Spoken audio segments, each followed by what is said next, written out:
I watched the Adam Project 4th time by now. Not for the time travel, not for the action scene,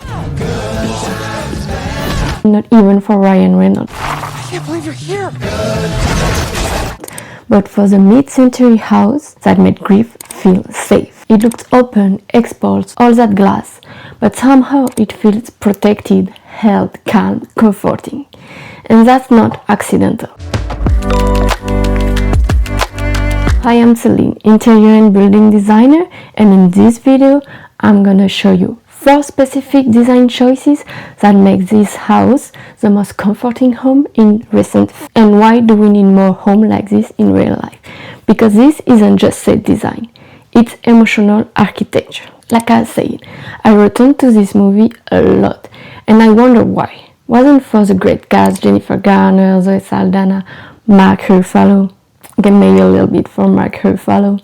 I kept coming back because I couldn't stop thinking about the mid-century house in this movie. Now the question is, why does the house in the Adam Project feel so comforting, and why does it matter? I started looking into the house and found out that while the facade is from a real home in Vancouver where the film was made, it has been altered with CGI effect to make it unique. But the interior as well as the backyard were built on the movie set, all coming from the mind of the set designer Claude Paré. And I was relieved to find out that I'm not the only crazy one obsessed with a house that doesn't even exist. But Mark Ruffalo himself, who played Louis Reed, thanked Paré for the set design. I quote Claude. Mark came to me and he spoke to me in French, and he told me, "Claude, I thank you so much, because when I walk in my garage, I knew immediately who the character was." Ruffalo even got on his knees in gratitude, which is pretty impressive when we realize they made this whole set in only 2 months, and it feels like a real home. So what makes it feel that way? Let's start with the obvious. The obvious choice of mid-century house to me was to bring warmth through natural material we usually find in this style,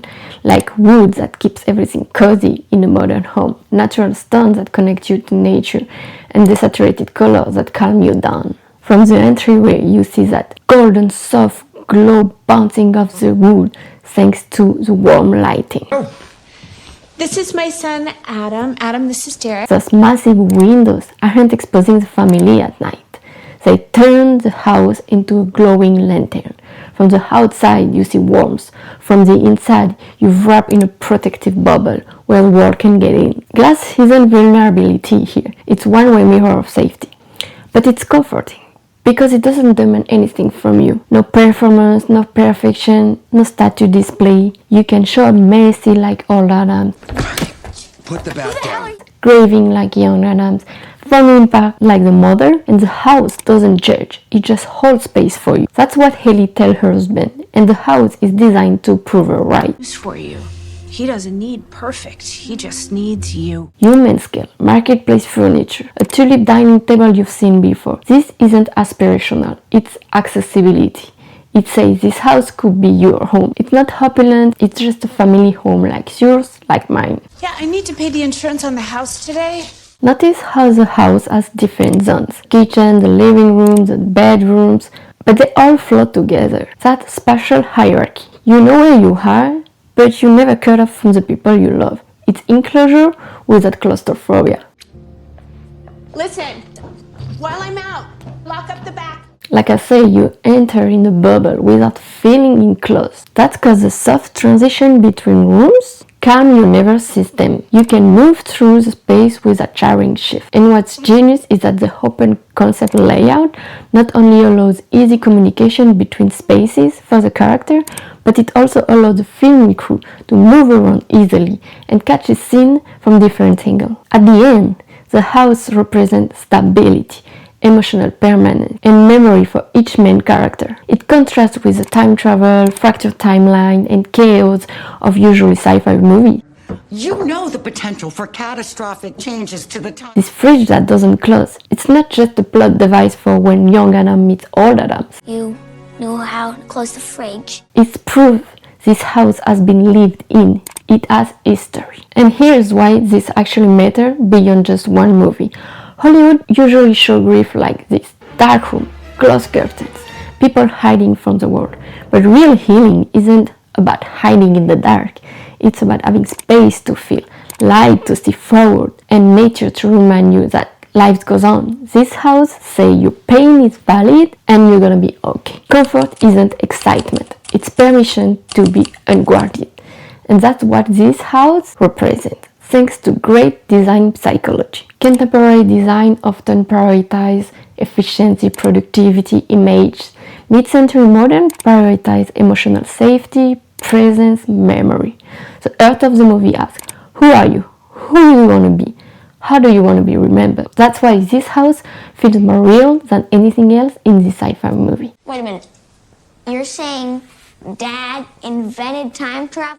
It grounds the story emotionally. It connects the main character.